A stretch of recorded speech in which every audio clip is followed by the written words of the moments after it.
नमस्कार। Byju's exam prep IAS Hindi में आपका स्वागत है। प्रस्तुत है दैनिक क्विज। पहला प्रश्न आपके समक्ष है, निम्नलिखित कथनों में से कौन सा टैली मानस का सबसे अच्छा वर्णन करता है? यह सरकार का एक कार्यक्रम है जहां लोग कॉमन सर्विस सेंटर्स पर उपलब्ध वीडियो कॉन्फ्रेंसिंग के जरिए वकीलों से कानूनी सलाह ले सकते हैं। यह रोगी के द्वारा डॉक्टर से टेली परामर्श को सक्षम करने के लिए कोविड-19 महामारी के बीच शुरू की गई एक पहल है। यह है कोविड-19 के समय में छात्रों और शिक्षकों को उनके मानसिक स्वास्थ्य और कल्याण के लिए मनोसामाजिक सहायता प्रदान करने हेतु शुरू की गई एक पहल है कि यह पूरे देश में 24 घंटे मुफ्त टेली मानसिक स्वास्थ्य सेवाएं प्रदान करने के लिए शुरू की गई एक पहल है, विशेष रूप से दूरस्थ या निम्न सेवित क्षेत्रों में लोगों की देखभाल के लिए। जब हम टेली मानस की बात करते हैं तो आप ये ध्यान रखेंगे कि केंद्र सरकार ने देश भर में गुणवत्तापूर्ण प्रकार की मानसिक स्वास्थ्य परामर्श और देखभाल सेवाओं की पहुंच को बेहतर करने के उद्देश्य से केंद्रीय बजट 2022-23 में एक राष्ट्रीय टेली मानसिक स्वास्थ्य कार्यक्रम, जिसे हम टेली मानस के नाम से जानते हैं, इसकी घोषणा की थी। इसका उद्देश्य 24 घंटे सातों दिन यानी 24/7 मानसिक स्वास्थ्य सेवाओं को टेली सेवाओं के माध्यम से न्याय संगत और गुणवत्तापूर्ण रूप में प्रदान करना है। इस रूप में टेली मानस का सबसे अच्छा वर्णन है कि यह पूरे देश में 24 घंटे मुफ्त टेली मानसिक स्वास्थ्य सेवाएं प्रदान करने के लिए शुरू की गई एक पहल है, विशेष रूप से ऐसे एरियाज में जो दूरस्थ हैं या फिर निम्न सेवित क्षेत्र हैं।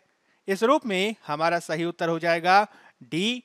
आज के पत्र सूचना कार्यालय में इससे संबंधित खबर प्रकाशित हुई है। हाल ही में सार्वभौम स्वास्थ्य कवरेज दिवस 2022 के अवसर पर राष्ट्रीय स्वास्थ्य मंत्रियों का 2 दिवसीय सम्मेलन वाराणसी में आयोजित किया गया।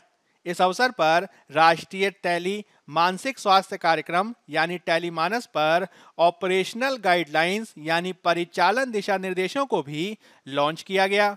अगला प्रश्न आपके समक्ष है, सुदेश गीतांगल लिखी गई थी तोलकाप्पियर द्वारा, मुन्नूरू राय अरैयर द्वारा, महाकवि सुब्रमण्य भारती द्वारा कि तिरुवल्लुवर के द्वारा? इससे संबंधित खबर आज के पत्र सूचना कार्यालय में प्रकाशित हुई है। हाल ही में प्रधानमंत्री जी ने महाकवि भरतियार सुब्रमण्यम भारती को उनकी जयंती पर नमन किया। आपको ये ध्यान रखना है, सुब्रमण्यम भारती जी का जन्म 11 दिसंबर 1882 को मद्रास प्रेसिडेंसी में हुआ था। वे राष्ट्रवादी काल यानी 1885 से लेकर 1920 के भारतीय लेखक थे, जिन्हें आधुनिक तमिल शैली का जनक माना जाता है।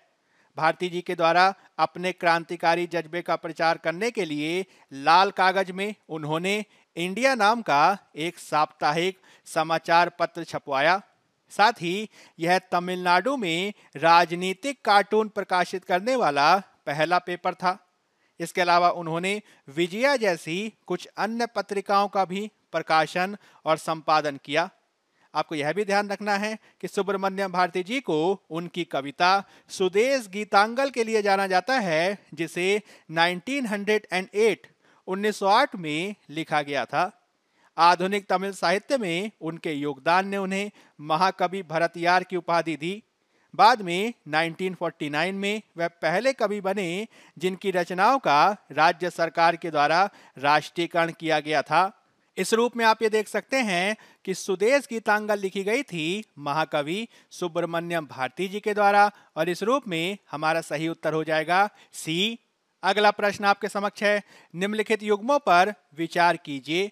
आईएनएस करमुक स्वदेशी रूप से निर्मित मिसाइल, आईएनएस हंसा भारत का सबसे बड़ा नौसेना एयरबेस, आईएनएस जलाश्व स्वदेश निर्मित उभयचर परिवहन डॉक। आपको बताना है कि इनमें से कितने युग्म सही सुमेलित हैं।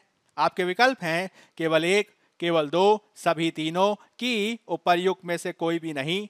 जब हम आईएनएस करमुक की बात करते हैं तो आपको ध्यान रखना है कि यह है कोरा श्रेणी का एक कॉर्वेट यानी छोटा युद्धपोत है जो वर्तमान में भारतीय नौसेना के साथ सक्रिय सेवा में है। इसके अलावा जब हम बात करते हैं आईएनएस हंसा की तो यह गोवा में दबोलिम के पास स्थित एक भारतीय नौसैनिक हवाई स्टेशन यानी नौसेना का एयरबेस है। यह भारत का सबसे बड़ा नौसैनिक हवाई अड्डा है। सैन्य हवाई अड्डे के पास एक सिविल एनक्लेव भी है जहां से दबोलिम हवाई अड्डा संचालित होता है। इसके अलावा जब हम बात करते हैं आईएनएस जलाश्व की तो आप ये ध्यान रखेंगे कि यह वर्तमान में भारतीय नौसेना द्वारा संचालित एक उभयचर परिवहन डॉक यानी जहाज है। 2005 में भारतीय नौसेना द्वारा इसके अधिग्रहण से पहले इसे यूएसएस ट्रेंटन के नाम से जाना जाता था। इस रूप में आप ये देख सकते हैं कि जब हम सुमेलित कथनों की बात करते हैं तो इसमें दूसरा और तीसरा सही सुमेलित है और इस रूप में हमारा सही उत्तर हो जाएगा बी, केवल 2। आज के द हिंदू और पत्र सूचना कार्यालय में इससे संबंधित खबर प्रकाशित हुई है। अगला प्रश्न आपके समक्ष है, समाचारों में देखा जाने वाला सॉन्ग बर्ड लिसु रेन वेबलर देखा गया था केरल में, राजस्थान में, अरुणाचल प्रदेश में कि कर्नाटक में। आज के द हिंदू में इससे संबंधित खबर प्रकाशित हुई है। हाल ही में एक दुर्लभ ग्रे बैलीड रेन वेबलर पक्षी की तलाश में 6 बर्ड वॉचर्स ने अरुणाचल प्रदेश के चांगलांग जिले में एक चोटी पर चढ़ाई की। उन्होंने सॉन्ग बर्ड की एक नई संभावित प्रजाति को रिकॉर्ड किया जिसका नाम उन्होंने स्थानीय समुदाय लिसु के नाम पर रखा है। इस प्रकार का ग्रेन बैलीड रेन वेबलर पक्षी ज्यादातर म्यांमार में पाया जाता है। भारत से इस पक्षी की केवल एक पिछली रिपोर्ट आई है जब 1988 में म्यांमार सीमा के पास इसके 2 नमूनों को एकत्र किया गया था। इस रूप में आप ये देख सकते हैं सॉन्ग बर्ड लिसु रेन वेबलर कहां पे देखा गया, तो इसका सही उत्तर हो जाएगा सी, अरुणाचल प्रदेश में। अब हम यूपीएससी के द्वारा 2017 में पूछे गए प्रश्न को देख लेते हैं। निम्नलिखित युग्मों पर विचार कीजिए। राधाकांत देव ब्रिटिश इंडियन एसोसिएशन के प्रथम अध्यक्ष, गजालू लक्ष्मी नरसी चट्टी मद्रास महाजन सभा के संस्थापक, सुरेंद्र नाथ बनर्जी इंडियन एसोसिएशन के संस्थापक। आपको ये बताना है कि उपर्युक्त कथनों में से कौन सा या से सही सुमेलित है या है।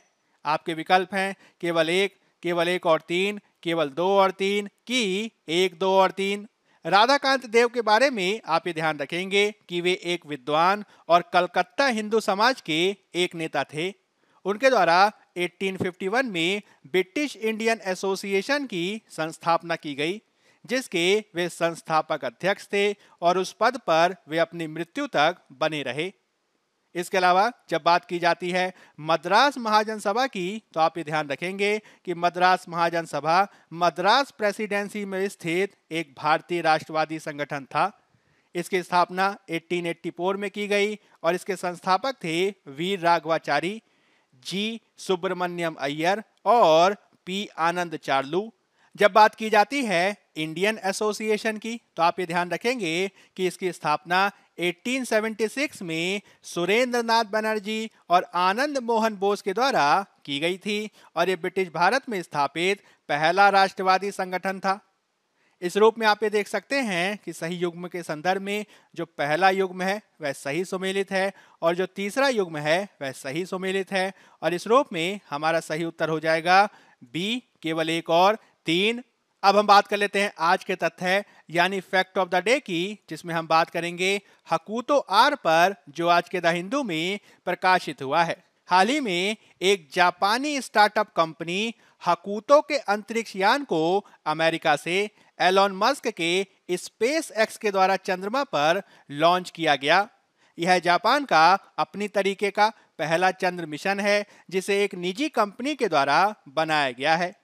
हकूतो या जिसे हकोतो के नाम से भी जाना जाता है इसे पूर्व में व्हाइट लेबल स्पेस कहा जाता था और इसकी स्थापना 2008 में गूगल के लूनर एक्स प्राइज की चुनौती से प्रेरणा लेकर की गई थी। इसे अंतरिक्ष पेशेवरों के द्वारा बनाया गया था, मुख्य रूप से रोबोट मून एक्सप्लोरर मिशन के लिए। इसका नाम हक्यूतो या हकोतो इसलिए रखा गया क्योंकि जापानी पौराणिक कथाओं में सफेद खरगोश को इसके नाम से जाना जाता है। इस टीम की मूल योजना बड़ी वैश्विक कंपनियों से विज्ञापन व्यय के आधार पर अपने चंद्र मिशन को वित्त पोषित करने की थी। हालांकि बाद में हकूतो टीम एक कंपनी बन गई और इसे आई स्पेस के रूप में जाना गया। हाल में तब चर्चा में आई जब हकूतो आर मिशन चंद्र लैंडर को 11 दिसंबर 2022 को फाल्कन रॉकेट से लॉन्च किया गया।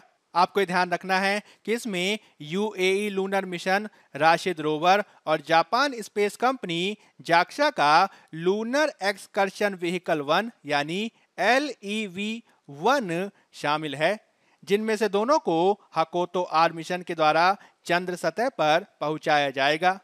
इसकी प्राथमिक लैंडिंग साइट एटलस क्रेटर होगी और ये लैंडिंग अप्रैल 2023 में निश्चित की गई है। इसके अलावा हकोतो R2 मिशन एक चंद्र लैंडर और रोवर है जो 2024 में लॉन्च के लिए निर्धारित किया गया है। इस प्रकार से चंद्रमा एक बार फिर से विविध प्रकार की गतिविधियों के संदर्भ में चर्चा में आ गया है, जो परीक्षा के दृष्टिकोण से काफी महत्वपूर्ण है। बायजूस एग्जाम प्रेप IAS के आज के अंक में फिलहाल इतना ही। धन्यवाद।